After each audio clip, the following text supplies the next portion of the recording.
Hello, global gardeners. It's great to have everybody here on a Monday. Looking forward to about 90 minutes of great gardening information packed for you this morning. We'll get to a lot of your questions, and I'll throw out some of the great gardening information I can give you on a Monday, along with some philosophy at the end. It's great to see everybody checking in. We got Gary from Sacramento, Hawkeye and Emmy Miller in Arizona, Dave Bodley in Utah, Terry Barney in Guntersville. It's so great to see everybody checking in. Trina's in Nashville. We've got Linda Davidson from New Mexico, Monica from Texas, Greg in Massachusetts. It's so awesome to see everybody. I haven't seen a lot of international people checking in yet, but that usually happens as we progress. Let's go ahead and jump into a question.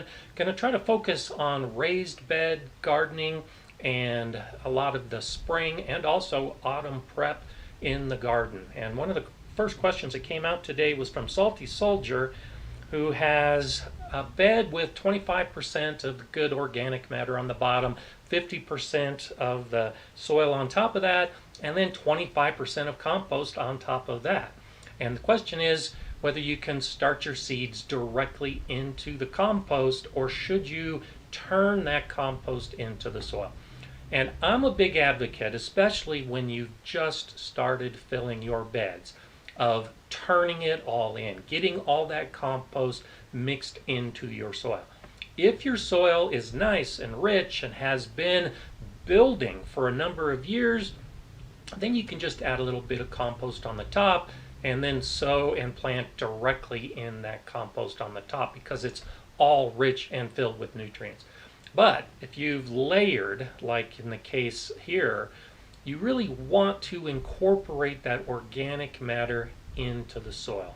And I just showed how I do that in the video that came out over the weekend, how I put the compost on top and then work it into the soil. And 25% of compost is really a good target for a new bed like that, where you're working it into the soil.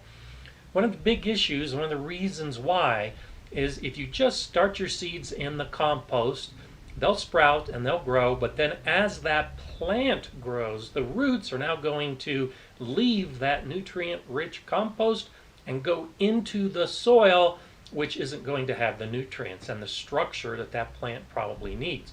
And what often happens with many of our plants, if they have a choice between a nice, light, fluffy, nutrient-rich environment like compost, or a denser, less nutrient-rich environment like basic soil, they're going to stay in the top couple inches. And so they're not going to root down into the bed and really develop that structure and that strength that the plants need. But if all that compost is amended into the soil, now all of it is good for the plant to grow. And as the roots grow, they'll anchor the plant, they'll spread out, and there'll be plenty of nutrients available. Over the years, this is how Charles Dowding does his no-dig method. You can just add the compost on top, and that will be enough to continue enriching the soil, because you have a healthy environment with lots of soil organisms to incorporate all of that.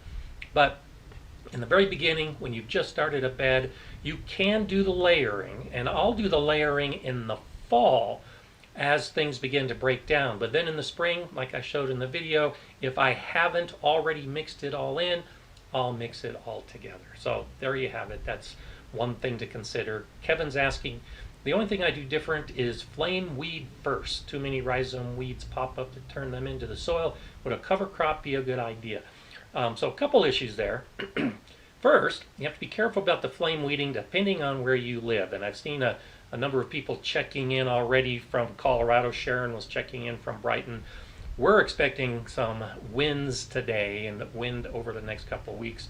We are on fire restrictions right now. It's actually against the law for us to go out and use flames to burn weeds and things like that. So right at the top, make sure that you live in an area where that you can use flame, because those of us in windy Colorado, that's not an option. But yes, flaming your weeds can be a good start.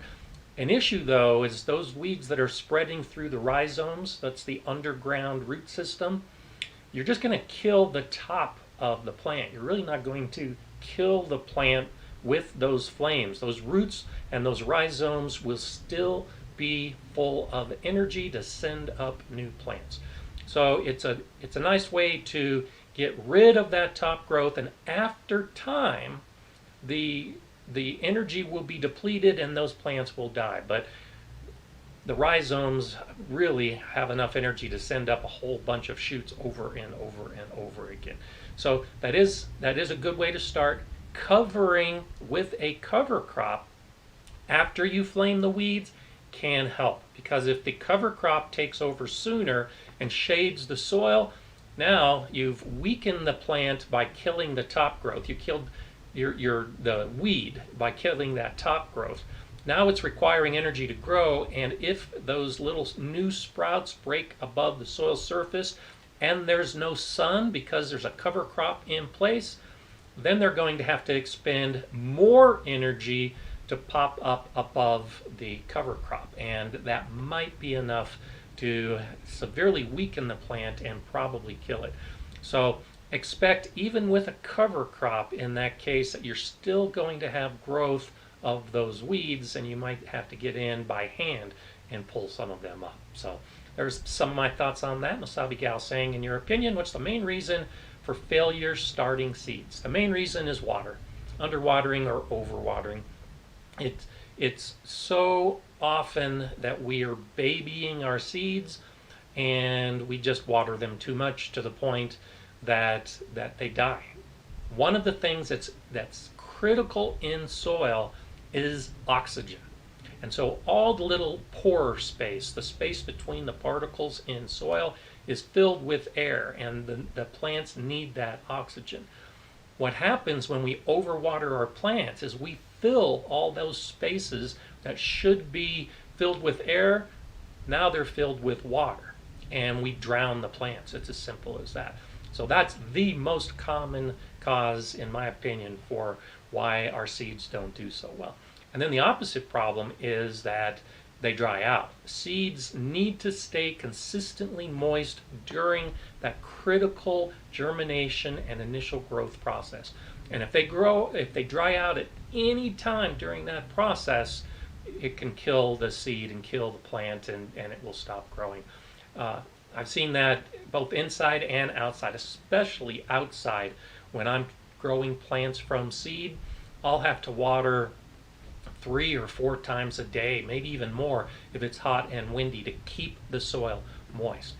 Inside, the problem I have is checking on the trays with the cells of my seeds on one day.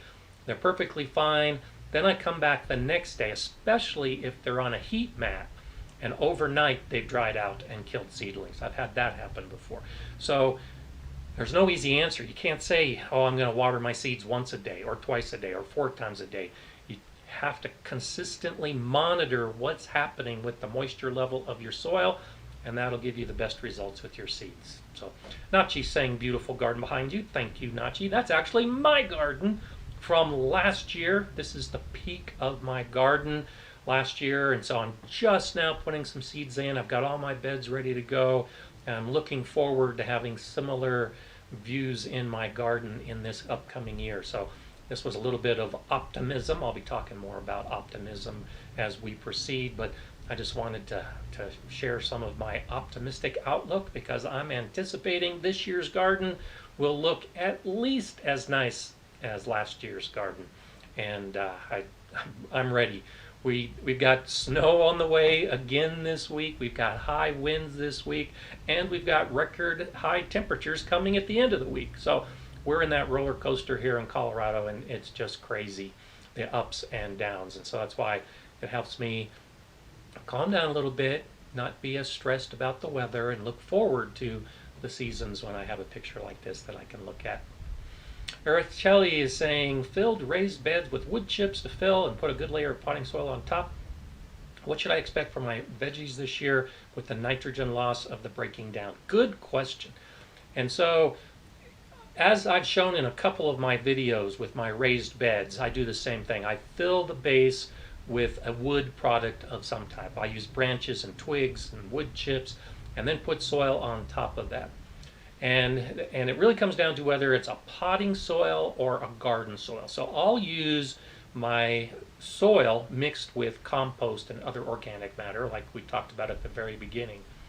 For potting soil, typically potting soils don't have soil in them. They're soilless mixtures, which means it's all organic matter. It's compost and peat or cocoa coir. It's a lot of forest products, which is another word for ground up bark and wood, and that's all mixed together. So if you have potting soil on top of the wood chips, you're going to have a lot of decomposition, and that is going to require nitrogen. So you can expect a nitrogen depletion in that entire mix.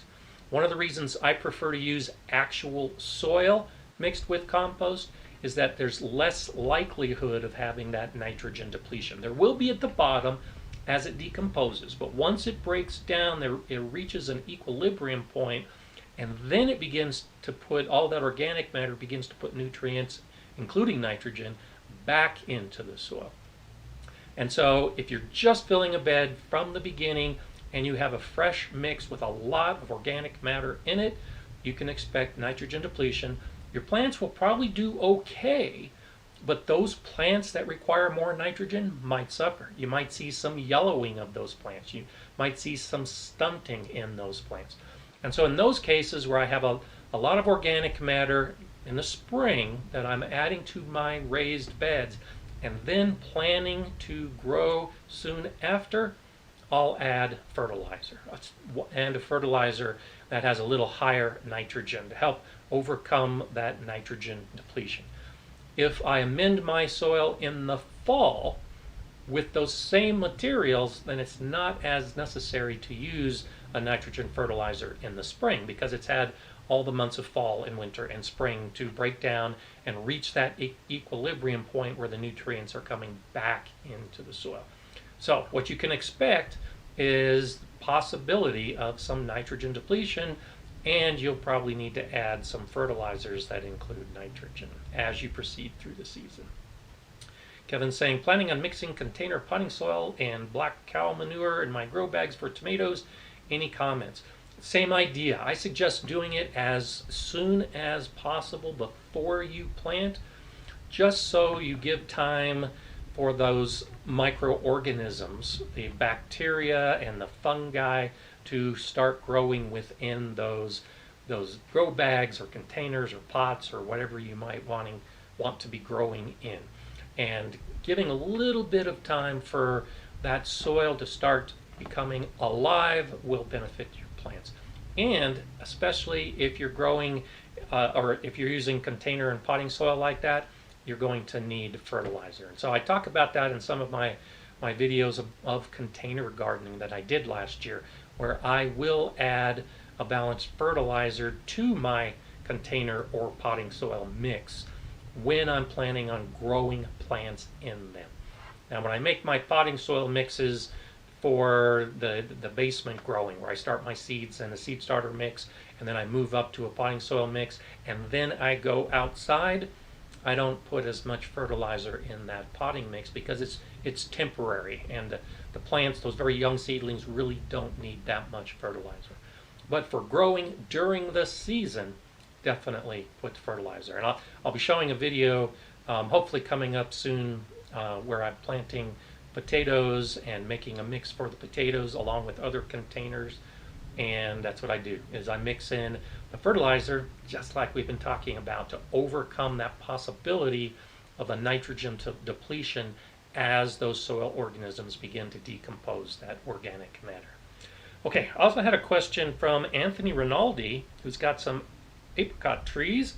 One is yellowing with brown edges around the leaves, watering every other day, wondering about that.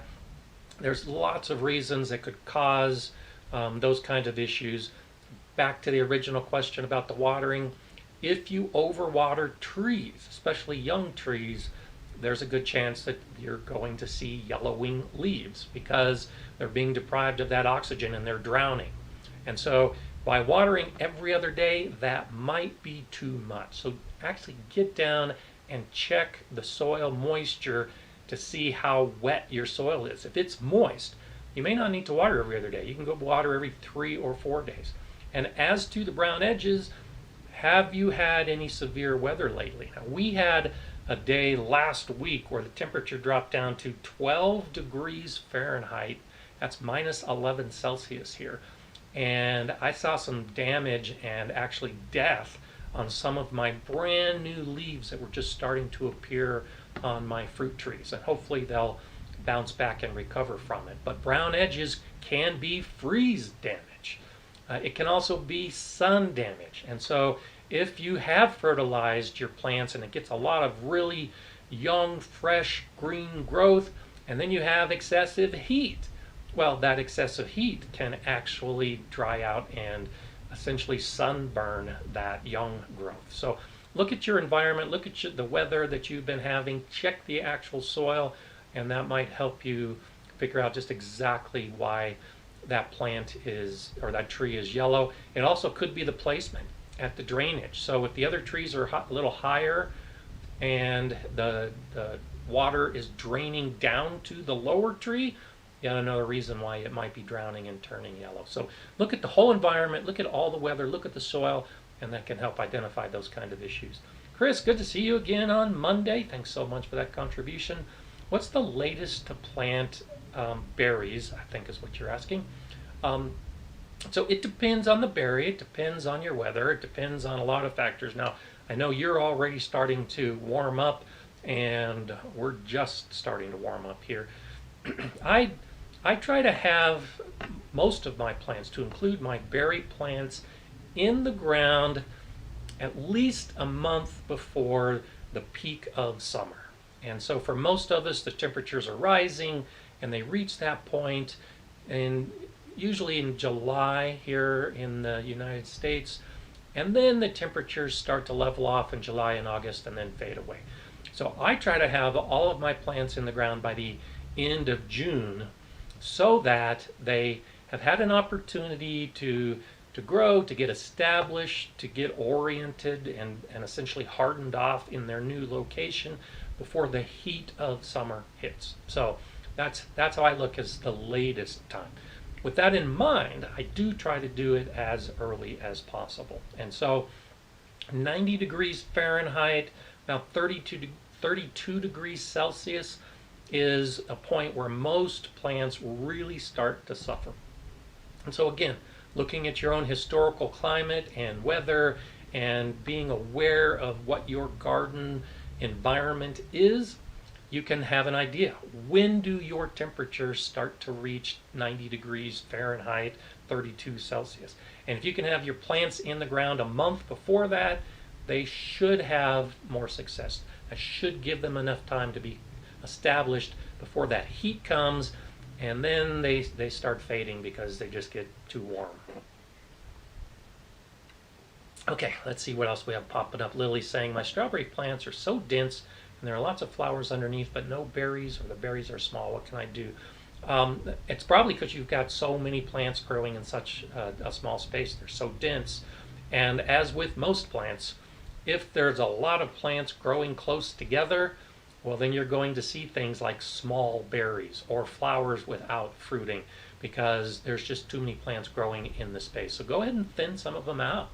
Go ahead and pull up some of those plants, repot them, move them into another area. Worst case, throw them in your compost pile.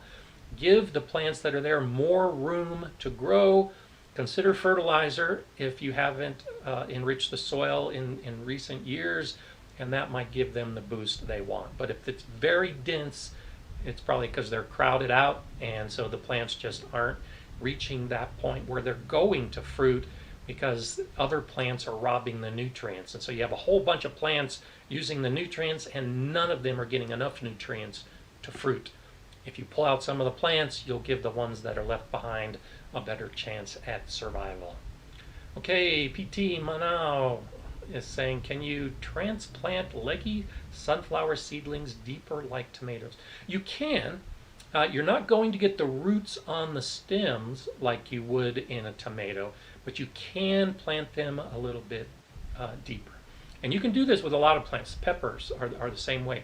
If you have pepper plants that are leggy, you can plant them a little bit deeper. Now, I plant tomatoes quite a bit deeper so that I can get that root growth along the stem, but I don't plant these leggy plants that deep. We're talking an inch or two is usually safe with sunflower, and I'm assuming tall leggy sunflowers. So if you've got like a 5 or 6 inch tall sunflower, putting that an inch deeper than where it's growing in the pot should pose minimal and probably no problems to that plant. If you've got sunflowers that are taller than that, you can probably get away with putting it a couple inches deep. But for the most part, don't worry too much about those leggy plants going a little bit deeper.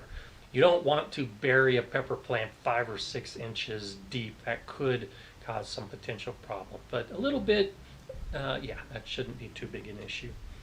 Frank was wondering about onion seedlings. He's got some onion seedlings that are new in his garden. They're about 8 inches high. They've been trimmed. Frank is doing a great job with his garden and his growing. And he's trimmed the onions as they've grown. And now that they're in the garden, the question is, should you continue to trim your onions or just let them grow? And I would suggest just go ahead and let them grow. Just by transplanting your onions, the sets that you buy or grow yourself into your garden, you're going to have enough stress on the plant that you're probably going to have some of those leaves brown and die back. So I'm of the mind, anytime I transplant, I'll pluck off flowers and fruit, but I'll just try to give the plant the least amount of stress possible. And every time you prune a plant, it's adding stress. So you transplant and then you prune, the plant has a double amount of stress. So just do the transplanting, see how the plant recovers. Then if you've got some branches or some leaves that are dying back, you can cut those off.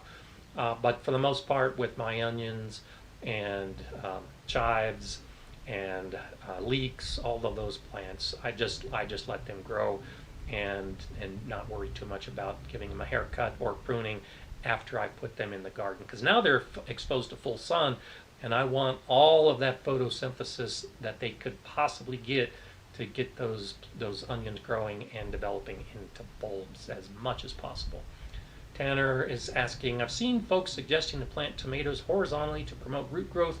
Do you do this? Is it worth it? Yes, I do it. I've got a couple videos where I show doing exactly that. And a lot of it depends on your soil, your weather, and how much rainfall or watering that you do as to whether you plant the tomato vertically and deeper or horizontally. And in both cases, you're burying the stem to get extra root growth on that stem. Now in my area, where we're so dry and hot in the summer, and a lot of the watering evaporates or has the potential of evaporating pretty quickly, and in our soils that don't have a lot of organic matter, when we water, the water tends to drain through pretty quickly, and the soil tends to dry out more quickly than other areas. So that's one reason why I like horizontal planting, or as I show in the video, it's more of a slope of the planting of the tomato, so that there's more surface area. It's a broader area of roots. When we water, and giving more of those roots the opportunity to suck up the water. When I plant deeply, where the plant is vertical, well, now the roots are basically directly underneath the plant, and that can be great for a lot of areas, because the plant will shade that area, and those roots, when you water, the water will seep down, assuming that you've got organic matter, that soil stays consistently moist, and as it gradually drops, it drops lower and lower to where the roots are. And so vertically planted tomato plants may have roots going down 2 to 3 feet in areas like that that have a lot of consistent moisture. But for those of us in drier regions, yes, I do more of a horizontal planting, just so we have a wider surface where the roots are directly underneath, and that way when I water the whole tomato bed, I get more coverage of those roots. Barbara's saying, I'm growing peanuts in Iowa. That's awesome. Seeds have all germinated indoors. I'm potting them today, planting outside in a kiddie pool planter. Good for you. Any advice on growing them? Yeah, keep an eye on them. That's one of those plants that likes consistent moisture in the soil. There really isn't a whole lot that you'll need to do with it. If you haven't amended your soil, you might want to amend your soil with fertilizer that's a little bit higher in phosphorus. That's the middle number. And then especially with the kiddie pool, that's great. Anticipate, don't know how soon you get your first frost in Iowa. Hopefully the peanuts will be done by then, but be ready to cover them in fall if you have a little bit of early cold weather and the plants aren't quite ready yet. Melissa says, pound your fist on your desk, please. You have a loose connection. This will likely fix it. Is it back again? So yesterday I did a test video. I checked all of my connections. I tested everything. Absolutely no echo, no reverberation. We had this issue last week where it suddenly popped up and then it disappeared again. So I don't know what that is about this time of day. I think it was about this time last week that we started having some issues. So hopefully it'll just fade away, but we'll keep going. Lily's wondering, do you recommend direct seeding corn or germinating indoors? My soil has a lot of clay. I recommend for most of us direct seeding corn. Now corn generally doesn't like to have its roots disturbed, and so for most of us, at least in the United States and in the southern hemisphere especially, where we have longer growing seasons, you can direct sow your corn and it should be okay. Even in clay soil, the season is long enough for the corn. However, if you live in an area where you have a shorter growing season, then starting the corn beforehand and then putting it outside may be the solution to allow you to have a long enough season for growing corn. And you see a lot of this with the gardening channels and TV shows from the UK, where they start almost everything from seed indoors. So I'll direct sow peas outside, but in the UK, a lot of gardeners sow their peas indoors and then move them outside. And the same with corn, and the same with squash, and the same with everything else. So even though I have a short season, it's long enough for most of those garden plants that I want to grow like that I can start from seed. Really the only ones that I always start from seed ahead of time are the peppers and the eggplants and the tomatoes, those that have a very long season. So for me, I direct sow corn. Even in my short season, I have enough time to grow corn. Jay's saying it happens when you put your coffee cup down. Oh, interesting. Okay, I'll keep that in mind. There might be a loose connection somewhere over there. I do have a wire running nearby. Thanks for pointing that out, Jay. That's interesting. Okay, Czechoslovakia. Thanks, Nick. Melissa's saying maybe he just needs more coffee and YouTube knows it. That's good. And yes, as Pepper Paul points out, it is tea. I'll put it on my other side. Oops, sorry for that. And see if that makes any difference whatsoever. That's interesting. Okay, so Melissa's saying, what is the secret to eggplant? I legit can't seem to get it grow past 4 inches.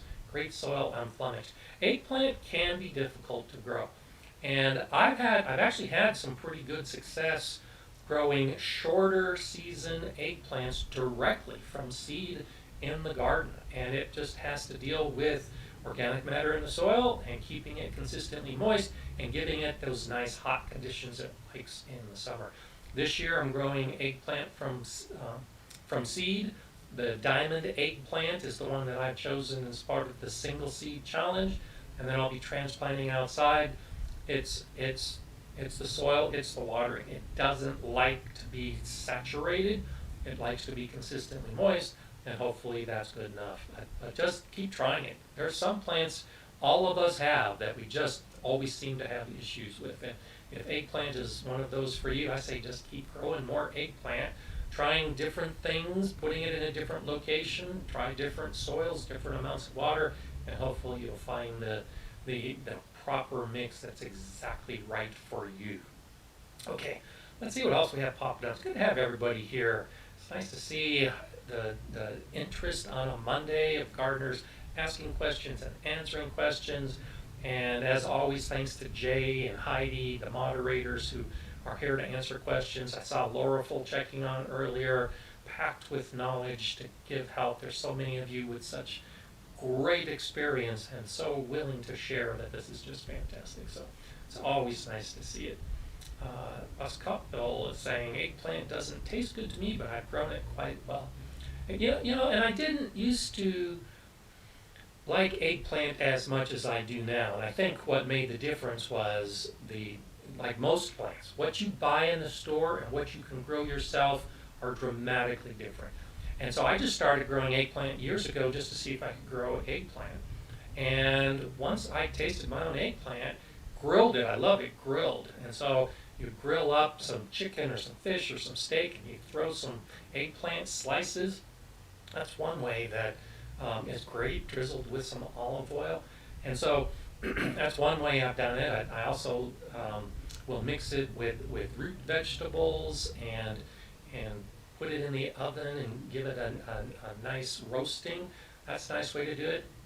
That's not the way most of us eat eggplant. And when you eat your own eggplant, you try some of the ways that you like to eat it, it suddenly becomes one of those foods you like. And then I start growing more of it because it is one of those things I like. So there's been a lot of plants that I've grown that I didn't like the taste when I started, and I did like after I harvest. Sue, thank you so much for that contribution. I appreciate that. That's always nice. Good way to have a little bit of a Monday with those contributions in the super chats. Thank you so much. Craig is asking, do you use a higher P&K once your tomatoes start flowering for greater production? I don't. You can, and I know there's a lot of people that recommend that, but I'm all about the soil. And so I think a lot of gardeners focus on the plant and thinking that the plant needs fertilizer. And that's why these questions come up about at flowering or at fruiting, do you fertilize more? And certainly, most of that guidance comes from the way the people have been growing plants for the last 75 years in particular, where our soil isn't alive. It's usually pretty barren. And so we rely on fertilizers to give the plants the nutrients they need because our soil isn't. So I focus on the soil. I focus on adding organic matter in the fall and giving it time to break down before I plant in the spring. I focus on adding compost in the spring as a way of augmenting those nutrients, usually as a mulch and a surface covering. And in time, it takes a few years, but in time the soil becomes rich enough that it has all of the nutrients plants need during their entire cycle of growth. And so that's why I don't do it. I don't fertilize my plants in the beginning or in the middle or at flowering because my soil provides the nutrients for the plant as it's growing. So if your soil is good, if you have compost in your soil, especially if you've been doing this for a few years, you probably don't need any fertilizer at all. If your soil is new and it is still developing, and that life in the soil has yet to completely develop and break down that organic matter, then yes, later in the season you can use, and tomato fertilizers actually already have that built in. And so if you buy a fertilizer that is specifically designated as a tomato fertilizer, you'll often see that second and that third number higher because that's the phosphorus and the potassium, which will encourage the flower and fruit development and the overall health of the plant. For tomatoes and fruiting plants in general, you you really don't want a high nitrogen fertilizer. That's a big problem that you'll see with a lot of gardeners that are growing tomatoes. You've got these big bushy plants and you've been fertilizing with nitrogen. Well, nitrogen is going to promote the plant growth and the leaf growth, and the flower development is going to be left behind. And so, yes, that's a good part of your question as far as the P and the K.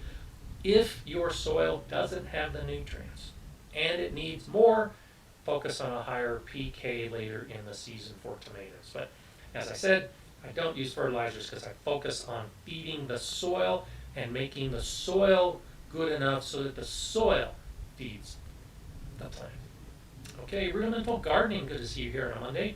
Container gardening would be the exception to the rule. Yes, and I mentioned that earlier when Kevin was asking about a container growing and the potting mix, and I completely agree. When you're growing in a container, a soilless mix, as I mentioned earlier, that is an exception to the rule where I will fertilize, and I've shown that in videos as well. In fact, when I did the vertical growing, the green stock system, that video I talked about putting fertilizers into your mix so that you are, that's the way you feed your plants through the soil, is by putting the fertilizer in that initial mix. And so a slow release fertilizer in containers, same thing. It's the soil that has all the nutrients in it that is feeding the plant through the life of the, or through the season as the plant is growing. Johnny's saying, just saw your new video on preparing beds. Which brands of compost do you recommend is good quality to supplement on a second year bed? I really don't have any particular brands that I recommend. I don't like to spend a lot of money. Now, there are some great brands out there that, and you'll pay for it. But for the most part, organic matter is organic matter. And so I buy the cheap stuff at the box stores that is composted manure or mushroom compost. And then it comes down to what the materials are. And so I look at the bag, I read the ingredients. A lot of composts are forest products. And so this gets back to this whole discussion of fertilizer and nitrogen depletion. If you're using a compost that is high in forest products, and that means a lot of it is wood-based. There's a lot of ground-up bark in it. That's what forest products are. And so you might have an issue with the nutrients in your soil if you use that type of compost. So instead, I look at like composted manures that don't have those big, bulky, woody products, and they're more quick to break down in the soil. But as far as a brand, I really don't have one. I prefer my own compost, but as like this background behind me, this was my whole garden last year. And so even though I do have a bigger garden than many, I still didn't have a lot of organic matter to add to my compost. And a lot of these plants were actually leafy plants that were being eaten whole, root and leaf, in the kitchen. So I still don't have a lot of compost development just because I don't have a lot of my own organic matter. As my garden grows, I'll be making more and more compost. And that's why I have to buy the compost, which I prefer not to do, but that's what I look for, is the structure of the compost so that it'll break down quicker in the soil. And whatever brand does that for me is good enough. I don't really know the source of the compost. I really don't know all of the ingredients being used. That's why I try to wean myself away from store-bought compost, because I just don't know the source. I prefer to garden from start to finish with me knowing everything that's going into my soil and everything that my plants are using. And I'll get to that point. And you may be already at that point where you can be making all the compost you need. But until then, my suggestion is buy what you can afford and buy what matches the type of use for that compost. So those thicker, chunkier composts, those are typically the ones I'll spread on the surface as a mulch. Those lighter composts, that's what I'll mix into my beds to amend the soil. Lynn is wondering, what are the benefits of fish emulsion and how should it be used? So fish emulsion is just another way to add nutrients. It has lower levels of the nitrogen, the phosphorus, and the potassium than a chemically, or usually they're produced in a plant, those chemical fertilizers that we sow as pellets or as some type of petrochemical. That's the big difference. Those fertilizers are man-made, whereas the fish emulsion is a natural product. Yes, it's made by man, but it's basically just ground up fish parts that are put into a bucket, and then you mix that with water, and that's your fertilizer. And once you mix it up, that adds those nutrients into the soil using a more natural method than the petrochemicals or whatever type of slow-release fertilizer you might be using.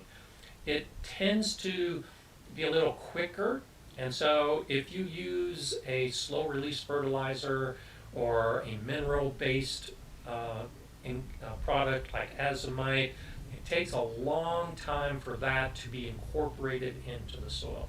Whereas fish emulsion is ready for the plants to use pretty quickly.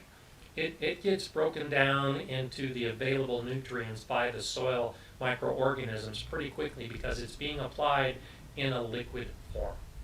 So if you like organic gardening, and if you do know that your soil is deficient and that your plants need a quick boost, that's one of the reasons to use fish emulsion.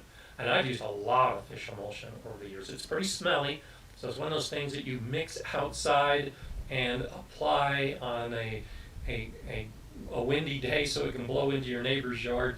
But it's a great option for reusing fish parts that would otherwise probably be dumped in a landfill somewhere, and to add an organic ingredient to your garden if that's the type of method that you want to do.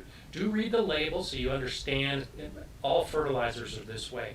You understand how much nitrogen, phosphorus, potassium you're getting, how much by volume you're getting, and what the application rates should be. And so at the school garden, with the beds that we didn't have a lot of organic matter in, where the soil wasn't that good, we would use fish emulsion early in the season as the plants were just starting to grow, and we would also use fish emulsion later in the season as the plants reach the flowering stage. But again, I prefer to amend the soil and get away from some of those additives if I can. So, okay. Let's see what else. Keynote is saying chicken manure is high in nitrogen, but the wood chips are carbon. That stabilizes it. I had wood ash from the wood stove also, pretty much it. No rocket science with those three things. I have a bunch of bags of chick manure right now. I'm planning a video, might be this week or next week, where I'll be talking about manure in the garden. I've got alpaca manure, I've got steer manure, I've got chicken manure, and I got worm manure. And I'll be talking about that. But yes, I love chicken manure in the garden. It does have a higher nitrogen component. It's best to use, if you're going to use it around your vegetables, to have it aged. It's not going to have the high ammonium. It's not going to smell. It's not going to burn your plants, especially when you mix it with wood chips. And that's exactly what I'm going to be showing. I've got wood chips around my fruit trees and my fruit bushes. And that's one way to add nutrients to the soil for all of those plants, is to put chicken manure in the wood chips around those established perennials and established plants. I will say, and I've got a video on this where I talk about wood ash, do be careful about wood ash because it can raise the soil pH.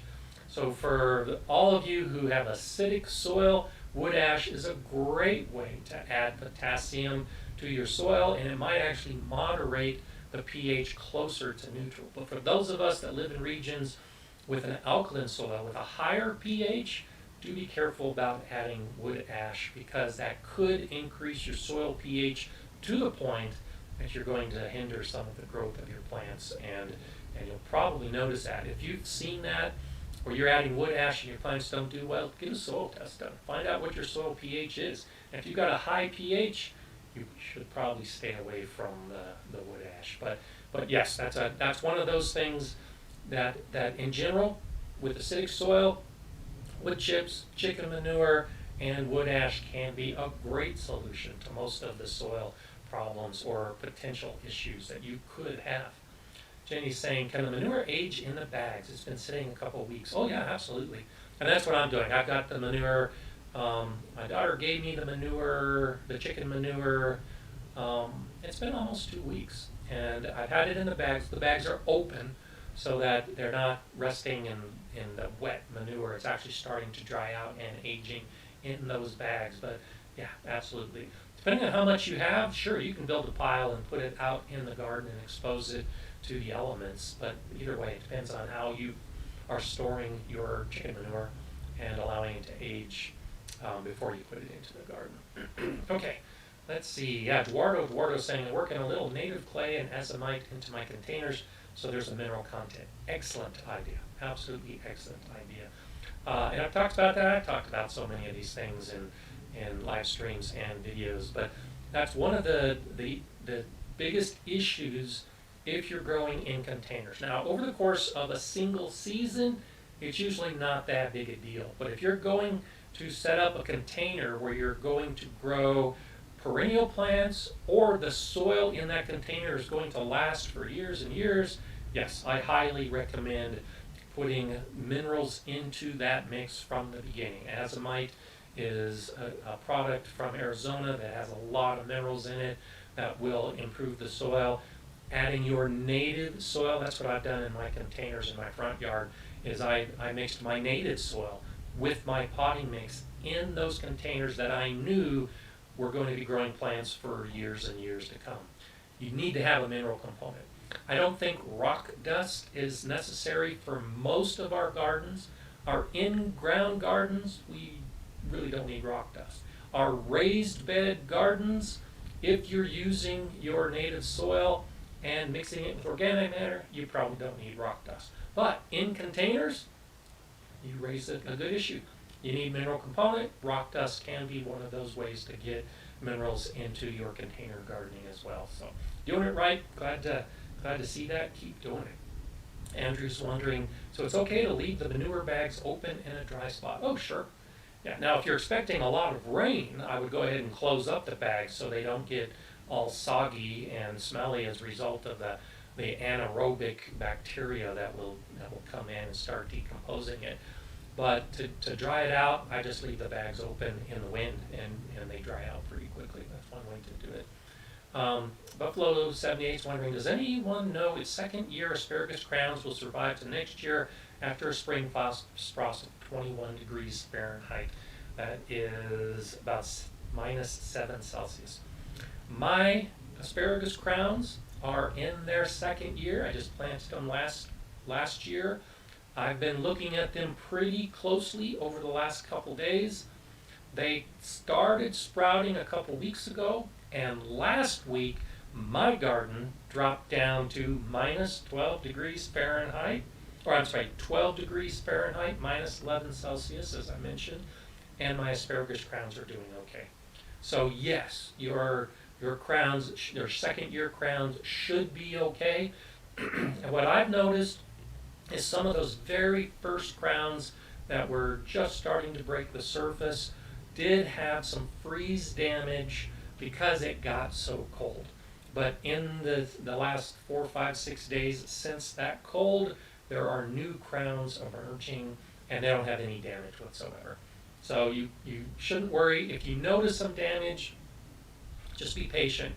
You can expect the plant to send up more crowns, especially as your soil begins to warm more and more. So asparagus is a very hardy, durable plant, and even in really cold conditions, it can handle a lot of cold. So don't be too concerned about it. Taco promotions. How can I store large amounts of quail fecal for later use? Right now I have it in a large plastic tub underneath the cage. Do you think this will be okay?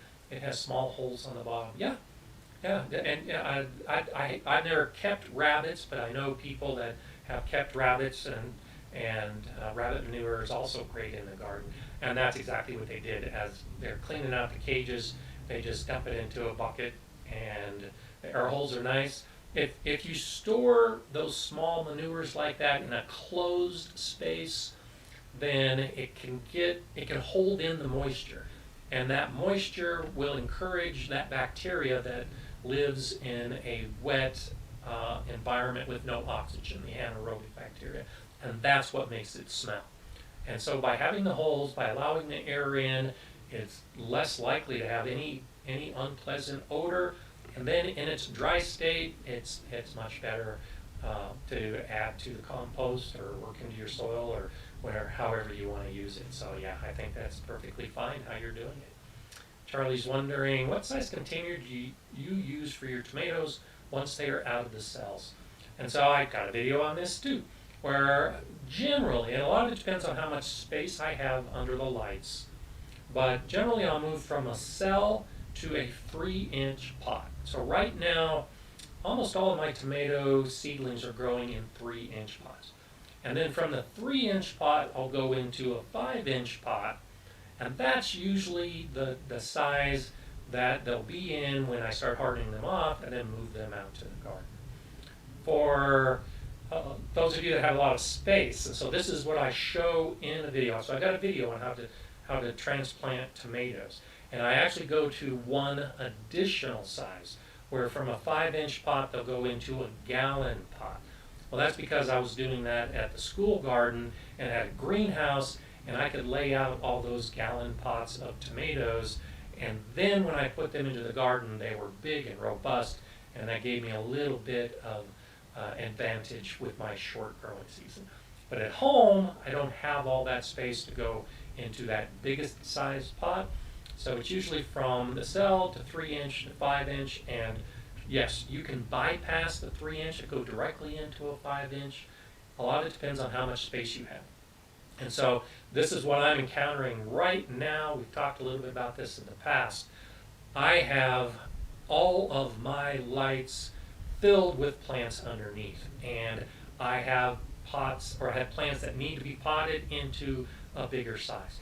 So this week I'm starting to harden off a lot of my perennial flowers that I've been growing and a few of my vegetable plants, just to free up space under my lights so that I can transplant seedlings into a bigger pot. If you don't have that much space, you have to leave your plants in the smaller pot. It's not ideal for the plant. It can work. I encourage you to get them out of the cells as soon as possible, but you may have to advance the season from what you had planned. So my kitchen table is covered with plant trays right now, and over the next couple of weeks I'll be moving them outside and inside, and I've got some fruit bushes that came in the mail last week. So I've got some gooseberries, I think, some currants. There's a lot of young growth on them, and especially when I've got 12-degree conditions still occasionally. I haven't put them in the ground yet, but they're going outside and then coming in, and they're on the floor of my dining room. So just find the space that you can find and realize that you might have to kind of take advantage of those natural settings where my plants are now going to be outside for their light and inside for their protection at night, and that frees up the light space for the rest of the seedlings that I'm going to be growing. So I know that had nothing to do with your original question about the tomato seedlings, but that general idea applies across the board. If you've got space under your lights, you can transplant to a bigger pot just about any time that you want, and a lot of it depends on your pot. So if you don't have a 5-inch pot, but you've got a 6-inch pot, then use a 6-inch pot. It all comes down to what you have. I don't think you need to go out and buy a 5-inch pot just because I say that's what I use. I have 5-inch pots, which is what I use. So there you go. Thanks, Vanessa. The echo's gone. This is so weird. I haven't done anything. I've been talking to you the whole time. I've done nothing. I haven't even picked up my tea mug, and the echo went away. So I think there's just something about Monday at this time of day that there's interference on my trunk line with the upload. So that's just crazy. Okay, let's see. Fred is saying, some of the tomato leaves are turning purple. Any advice? It's not that big a deal. It's actually pretty normal for most tomatoes, at least on the underside, to start showing some purple, and maybe a little bit of purple around the fringes. That's completely normal. Now, it can be a phosphorus deficiency if it's in the soil. And so if the leaves are turning purple, if the top of the leaf is no longer green and it's turning purple, then I suggest you get a soil test done and find out. And actually, it could be too much of other. So like magnesium sulfate. You've probably heard that you can use Epsom salts in your garden. Well, one of the problems, if you get too much of the magnesium buildup in your soil, it can actually hinder the ability of the plants to absorb nutrients like phosphorus. And so there's a lot of those things. If you over fertilize your soil, you can actually cause a deficiency in the soil. Not a deficiency, an imbalance where you've got so much of one nutrient, the plant is just absorbing all of that and it locks up the plant and it can't absorb the others. That could be a possible reason plant leaves are turning purple. But as far as tomato leaves are concerned, it's normal. As long as it's staying on the bottom, and as long as the plant is growing, and as long as the new growth is coming out green, then I wouldn't worry too much about it. And then once it goes outside, especially when it's exposed to the full sunlight, that'll balance out. And even then, there are some tomato plants, even when they get full grown, will still have some tinges of purple on them. As long as it looks healthy and all that new growth is green, it's nothing really to worry about. So yeah, Jay's saying there's elds again. Well, it's not the first time for the elds, so I'm gonna have to figure out how to have those elves go someplace else so we don't have that issue. Ace Anom is saying, I'm new to gardening, so I didn't have growing lights nor heat mat. You know, I probably grew for 15 to 20 years before I had my first heat mat. And even then, I probably only used it half the time. And so a heat mat is one of those things that I think is a tool that you acquire when you develop more experience. And then you try it and like it or not, but I wouldn't worry too much about being a new gardener without a heat mat.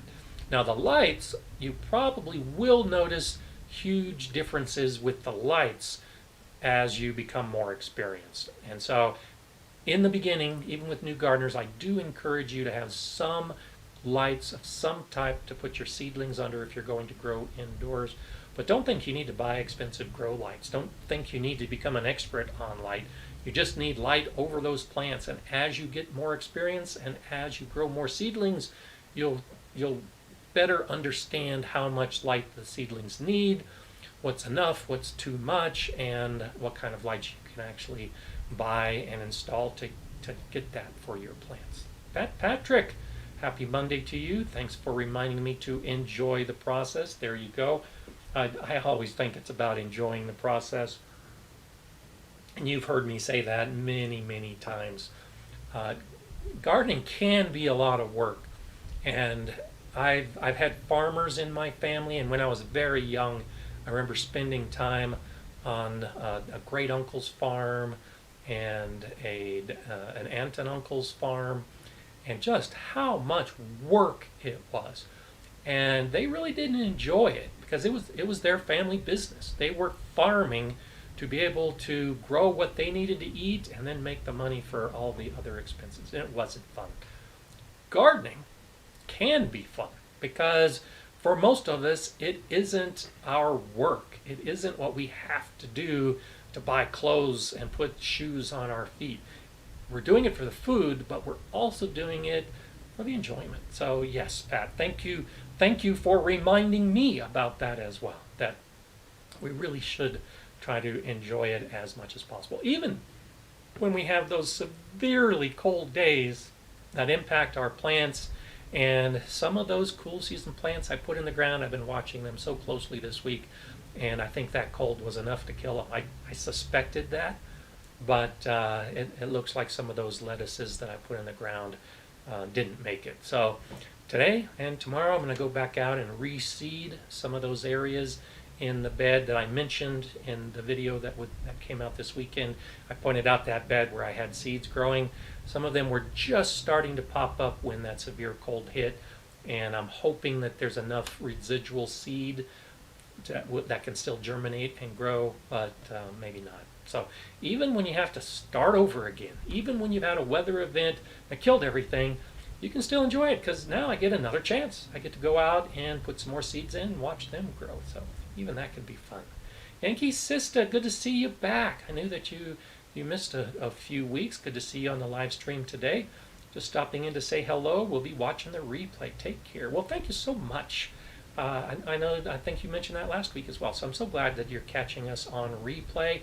And I know that there are thousands of you that watch on the replay as well. I know there are many of you that treat this as a podcast and you listen to it either as we're live or in the replay when you're working out in the garden. I think that's fantastic. So always try to give great information so that you can benefit either live or in replay, whether you're just listening or whether you're watching the whole thing. So thanks for checking in. I appreciate that. I hope you have a great gardening week. Okay, let's see. I didn't see what Janice was asking, but I see Tasha's remark that I'm in Colorado. So yes, I am in Colorado, and I am in Zone 5B. Now this was an interesting winter for me, and so I'll go ahead and bring this up. I've talked about zones many times, and what they mean, and how you use them, and how you define them. I've got some videos about zones.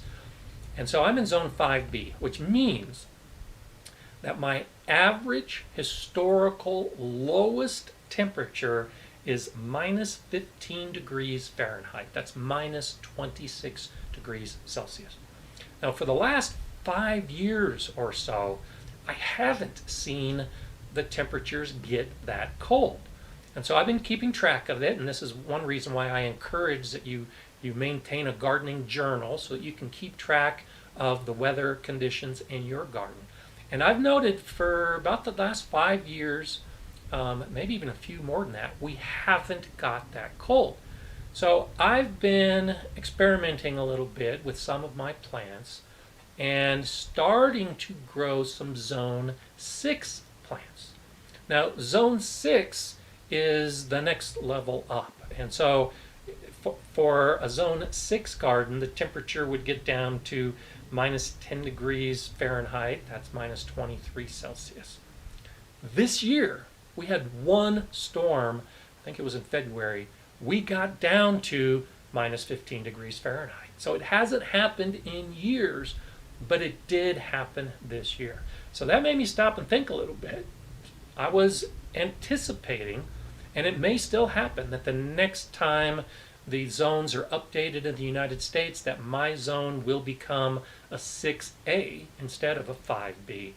But based on the cold temperatures this winter, I'm not so sure about that anymore. So I'm still experimenting a little bit. I'm still pushing the edge. I'm putting some Zone 6 plants in front of walls that I know have microclimates where it's a little bit warmer.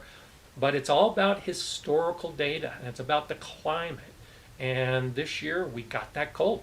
So I had a Zone 5B day in my winter this year, and officially that's where I'm at. I'm pushing the limits a little bit and anticipating that at some point I'll be in Zone 6. But again, it's an average. And so even though we had a day that was that cold, on average, I'm still much closer to a Zone 6 over the course of the last 5 or 6 years. So start looking at those kind of things within your garden and keep record of your temperatures. And you might be able to start growing some perennial plants in your landscape or some trees in a higher zone, because this is one of those things that isn't updated very often. And so the USDA hardiness zone map on average is updated every 20 years or so. And so who knows the next time it's going to be updated. And you can actually start figuring it out for yourself. So the zone might be changing where you're at. You might be able to start trying some new things just because you're keeping track of it and not waiting for a government agency like the USDA in the United States that will make that determination. Okay, let's see what else we have. Lauraful says we have on average zone 7 summers. Okay, that's interesting. And again, that's the kind of thing to keep track of. Let's see what else we have.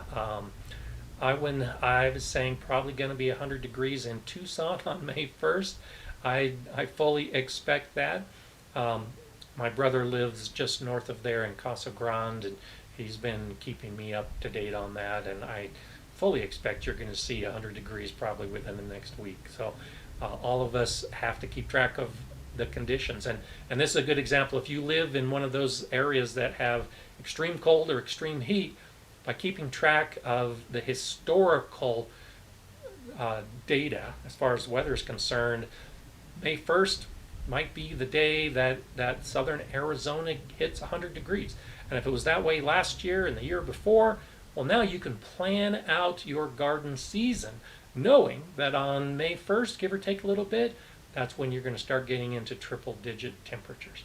And that's basically how the average last frost date works for those of us that have more severe conditions.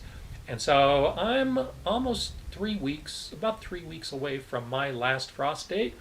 And so I'm watching very closely the forecasts. For the first time, this forecast for my upcoming week include no nights below freezing. And so as I'm getting close to my last frost date, I'm seeing more and more warmer temperatures at night. And that's one reason why I said I'm starting to do some of my hardening off, because it's warming up. But I'm watching the forecast very closely. And next week, we might have the cold conditions return. And so you can't place everything in your plan on historical data, but you can use it as a guideline to figure out when you're going to start your seeds, when you're going to start your hardening off, when you're going to think about transplanting. It's all a guideline, but still watch the forecast and keep track of what's happening in your garden, because that's the best way that you'll have success. Taking care of your individual conditions as opposed to going with the broad conditions that might be appropriate for your entire area. So Connie is asking, can you discuss anything about lichen on fig trees? I've grown fig trees in the greenhouse and I've not had lichen on them, so I can't speak from experience.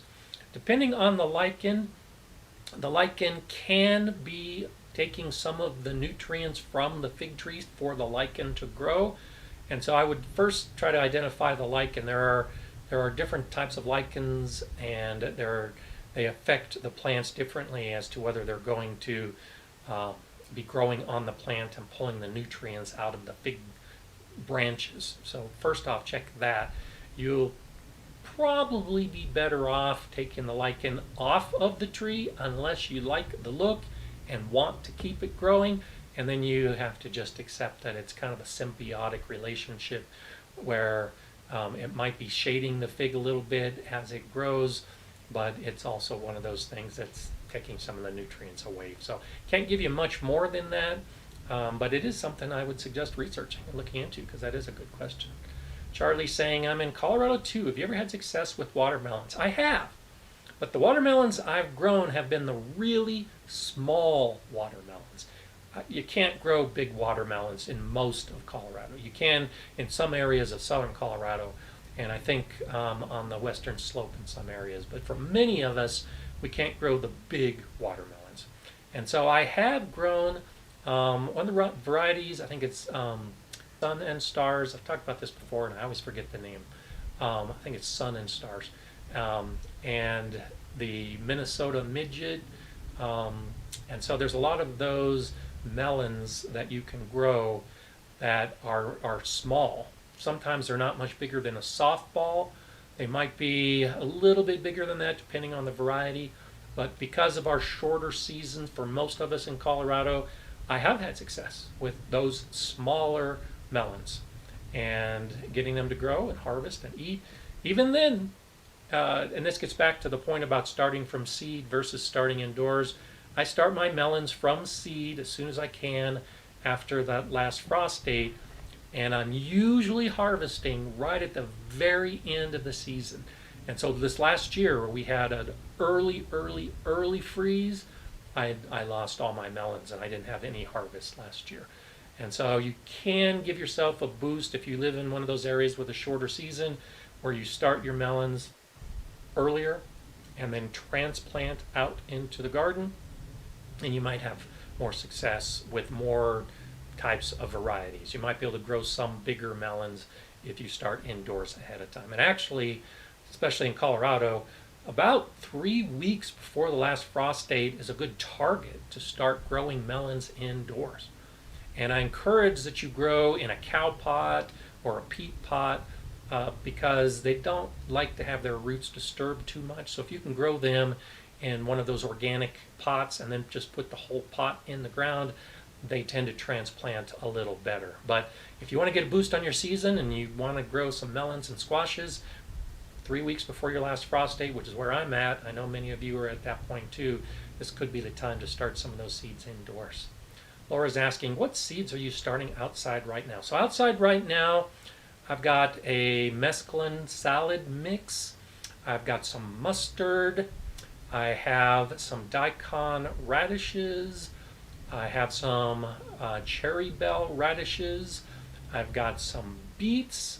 I've got some chard. I've got spinach that's actively growing. The spinach just shrugged off that severe cold I had last week. Spinach is so hardy.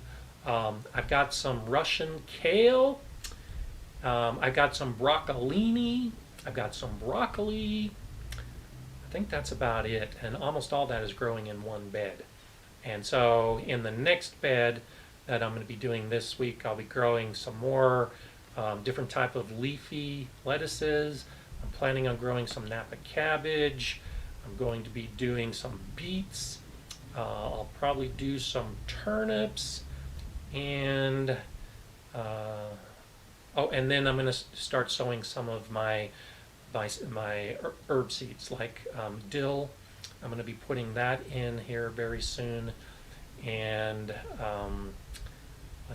more spinach, because I like to grow a lot of spinach. So that's basically what I am already growing that I just seeded, or I'll be starting to seed pretty soon. So there's an idea of some of the things I'm growing. And then in about 3 weeks, I'll start putting in some of my tomato plants. They're doing great under the lights. And I'll actually put some plastic over hoops, and without that season extending, without that protection, I don't put my warm season plants in until 2 weeks after my last frost date. Just because, again, historically, I've kept track. I know there's a chance for cold nights even after my last frost date. It might not hit freezing, but it might. Either way, cold nights can hinder the growth of some of those brand new plants like the peppers and the tomatoes and the eggplants. So I'm going to have a bed prepared with plastic over it. I'll put some tomatoes in that bed in particular, basically at my last frost date. And that'll give me about a 2-week head start on the season, but that's because I'm protecting those plants. So you can think about that with your planning of what you're going to put in the ground. You can buy yourself time by season extending, by putting in protection over your plants. I could have done that, and I was planning to do that on the bed that I mentioned that I've already sown. The plastic protection will give you roughly 3 degrees Fahrenheit of protection. And so when I saw the forecast, long-range forecast, after I sowed the seeds, and I saw that it was going to get down as cold as it actually got down to, the plastic would have done nothing. So I didn't even waste my time covering that bed. It was kind of a roll of the dice. It's either going to be so cold that the plants are going to die, or they're going to not have germinated yet, and they'll germinate after that cold. And that's kind of what I discovered, is I think I lost some of those plants. I'm still waiting for some of them to germinate. Even with protection, sometimes it just gets too cold, and that won't be enough. And that is what comes with experience and keeping track of it all as well. Paul says, following your advice and the advice of others, I use straw for mulch, but I always have a ton of growth from it and have to weed it out. Usually opens once. Is that normal? Yeah, that's perfectly normal. The big difference between hay and straw, and the idea is that hay is a food crop for animals, and it's usually the top part of the plant. And so they're growing different types of plants for the animals, and there will be seeds because the seeds will be nutritious for the animal. So if you ever use hay as a mulch, and I made this mistake one year, you'll have a ton of weeds. But the straw is the stalk below that top. And so a lot of these cereal crops where they're cutting off the top either for us to make flour or to feed to animals, that stalk that remains is what is used as straw. It's not intended to be a feed, it's usually a bedding for animals. And it's not supposed to have many seeds in it because they cut off the seeds for the other part. Well, there's often a lot of seeds because when they cut that stalk for the straw and it falls on the surface and they pull it up in their combines and put them into bales and truck them to wherever you buy them, there will be some seeds mixed into it. And so yes, it's perfectly normal for those seeds to sprout.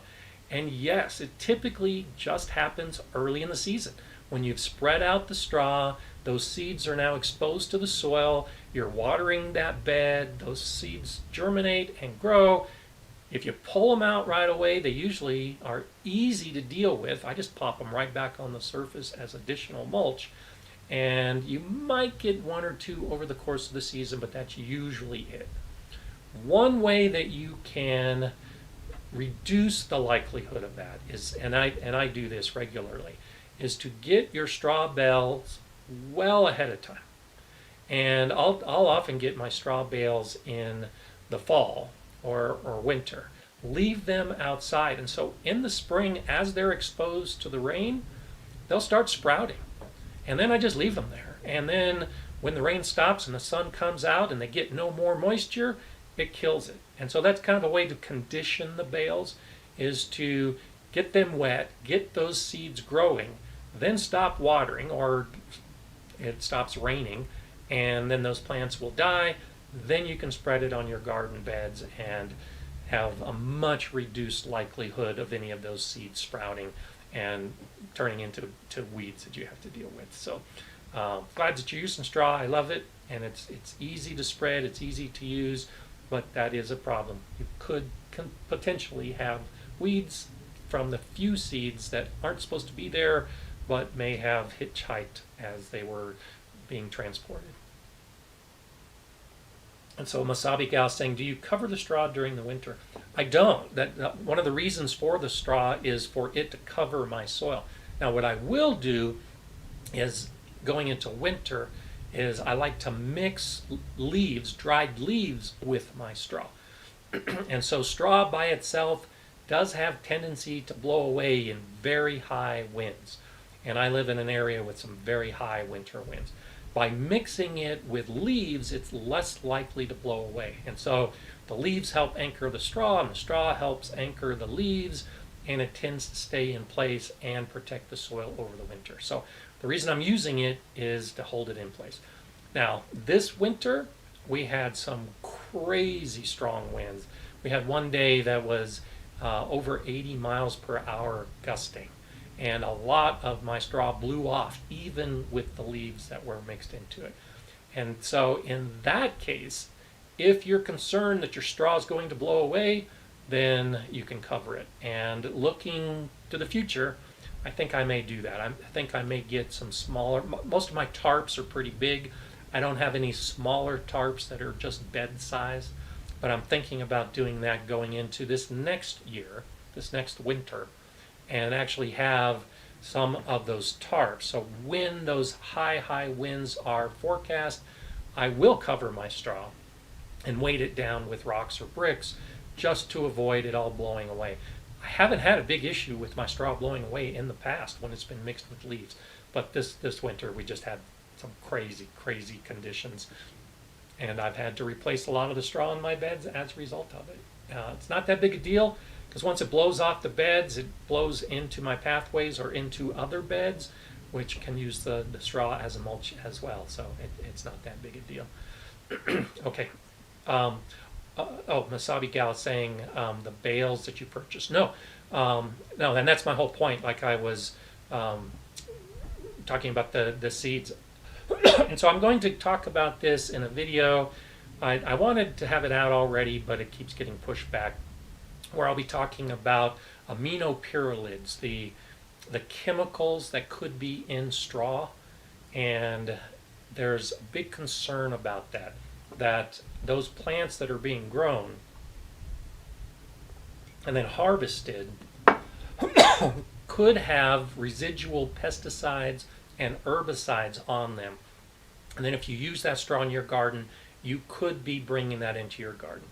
Well, most of those chemicals that you're using have a half-life of less than a year on the outside. Most of them have a half-life of about 3 months. And so when I get my bales, I like to have them outside during the whole winter. And that way, when the rains, and then the rains turn to snow, and then turn back to rain again, it helps leach out some of those chemicals from the straw bales. And so I have them stacked in an area of my garden where I'm not growing anything. And then when I use them in my garden, not only have the seeds sprouted because they were exposed to wet conditions and sun, but also those chemicals are more likely to have leached out of those bales before I use them. And so you can look for me saying the same thing and a little bit more in that video to come. But no, I leave my bales sitting out. I do not cover them. And if they get really wet in the winter, they'll actually start decomposing a little bit. And so if you saw my video about straw bale gardening, you're trying to get the bale to start decomposing before you put your seeds and plants in it. I'm okay with that. If I'm mulching with a partially decomposed straw, that just means that it's going to add nutrients to my soil that much sooner. And so I leave it all exposed to break down and all of the rest. If you're in a really wet area and you worry about the bales breaking down very quickly, sure, you can cover them, but no, I don't do that. Linda's saying, last season I incorporated biochar in just one of my 6 beds. A couple weeks ago I noticed morel mushrooms growing only in this bed. Any connection? Possibly. And that's a good thing. Mushrooms show that you probably have a really good mycelial network, all that fungal activity in the soil, which is really a good thing. And so the biochar helps promote overall a healthier soil environment because of all of those micropores in the biochar. It tends to be home for the bacteria. It can be home to some fungal growth, but in my mind that's just showing that biochar really made your soil healthier and more balanced overall. And so it's encouraging the fungal growth, which is why you're seeing the morel mushrooms. As long as it doesn't interfere with your gardening, if the whole bed is covered with mushrooms, you might want to get in there and add some non-woody amendment, because the fungal growth tends to decompose woody materials. And so my guess is you might have a compost that has woody products in it, which is also why you've got the morel mushrooms growing. But the biochar probably helped create a healthy environment, which allowed the fungus to grow, and most of us are growing in beds that aren't that balanced yet. And so if you do any research with Dr. Elaine Ingham and the Soil Food Web, you'll learn more about this. And the idea is, we all talk about bacteria. We talk about bacteria breaking down the compost, and most of that is because the organic material we're adding to our beds tends to be bacterial dominant. And so it's the bacteria that's going to break down those leafy products. But if you have the woody material, or like in my hugelkultur beds where you've got the buried logs and branches, you will have an increase in the fungal development. And so that's what the soil food web talks about, is you really want to balance. You want a lot of bacteria and you want a lot of fungi in your soil. And with that balance, you'll be able to grow a wider spectrum of plants, because some plants like a bacterial dominant soil and some plants like a fungally dominant soil. And so if your soil has a balance between the two, then you can pretty much grow just about anything you want in just about any of your beds, and you can expect that the plants will do pretty well. So I think that's interesting. I haven't seen that personally where a biochar bed has more fungal activity, but I'll add that to my notes. I think that's something good to know. And so Jake Dixon is saying it's getting close to philosophy time. You're exactly right. That's where we're headed next. And so let's go ahead and move to that. Thank you, Jay. So Audrey Hepburn has a quote, and you've probably heard this, and I've mentioned it in a couple of my videos. And she said that to plant a garden is to believe in tomorrow. And I love the quote. And for those of you that are passionate gardeners like me, I think you fully understand what that means. But here's how I see it. So anytime we put a seed in the ground, or anytime we put a seed in our pot underneath a light indoors, anytime we transplant outdoors, we are looking into the future, because we know it's going to take time for that seed and that plant to grow. It's going to take months in most cases. And so we're optimistic about that. We fully anticipate that when we start a seed today, in 3 or 4 months, it's going to be a plant, and we're going to go out to our garden and we're going to harvest it. What is more optimistic than that? It doesn't matter what is happening in your life or in the world. By starting a seed, you are anticipating the optimism of the future. The plant's going to grow. Now, sure, there's work along the way. You got to take care of it. You got to make sure your soil is right. Hopefully you don't have those weird weather events that cause terrible devastation in your garden like some of us experience. But no, you're looking forward to none of that being a problem. You're anticipating that you're going to water it, that it's going to grow, that the sun is going to be right, that they're not going to have bad weather, and that in 3 or 4 months or more that you're going to be harvesting. And especially if you're growing a tree, you're going to have that. I've got fruit trees that I just put in the ground last year, and it's still at least 3 years before I can anticipate any fruit on those trees. I'm optimistic about it. I didn't plant those trees expecting that I wasn't going to have any fruit. I planted those trees knowing that I was going to have fruit. And every single time I have a seed or a plant, that's what I'm thinking. Now, most of the time it's not conscious. We typically, as gardeners, are not putting a seed in the ground and then having a specific thought of, oh, wow, in 3 months this plant will be 24 inches high and I'm going to be harvesting it. No, we're focused just on the seed. We're focused just on that activity to try to get them spaced right, and then water and then mulch, and we're just focused on each phase of gardening. And here's where the philosophy comes in. I think you should embrace the optimism.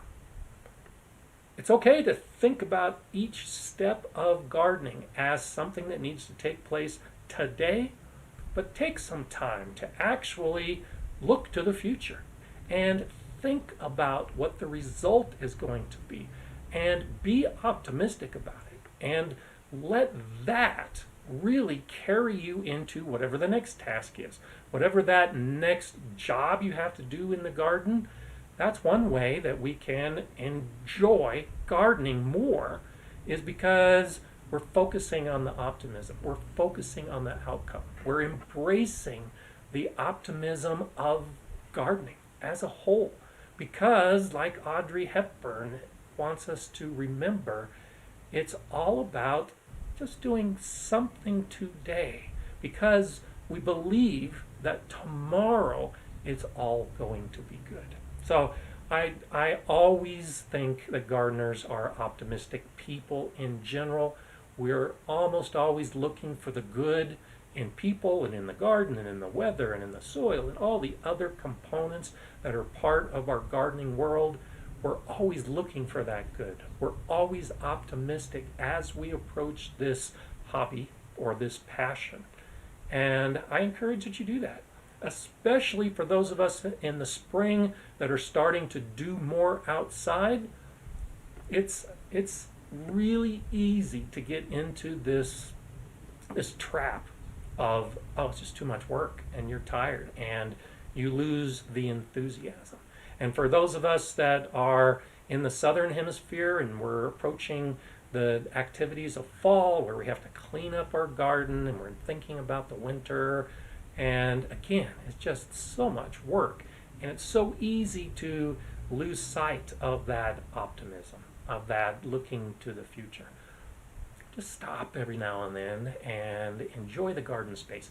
That's as I mentioned in the beginning, that's why I've got this picture behind me today of my garden, because it allows me to just sit and be optimistic about the future. I have very little doubt that my garden is going to look like this in 3 months.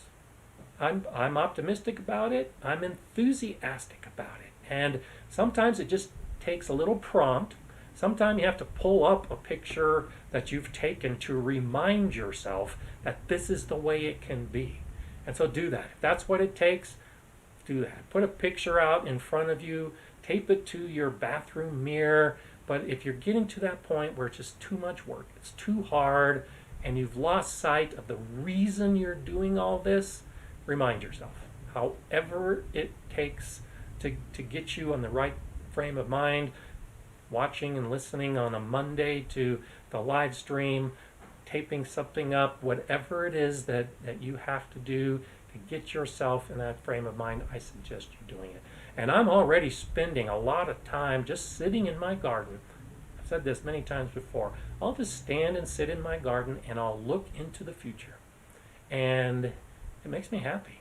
It takes me to that future place where I know the plants are going to be and I'm going to be and the life is going to be surrounding, and it's just such a great place to be. So embrace it. Embrace the optimism of the future as a gardener today. And that should help you as you confront some of those tasks and chores tomorrow. And if you do that, I think along the way, it'll just make you a happier, better person in all aspects of your life, especially with gardening. So, philosophy time, embrace gardening, and above all, enjoy gardening. I'm Gardener Scott. We'll see you here next Monday for a lot more. Be sure to check out those videos, and there's a lot of them. If you haven't seen them, they're packed in the library. So nice to spend the day with you. I hope you have a great gardening week. Same time, same place next week. So long.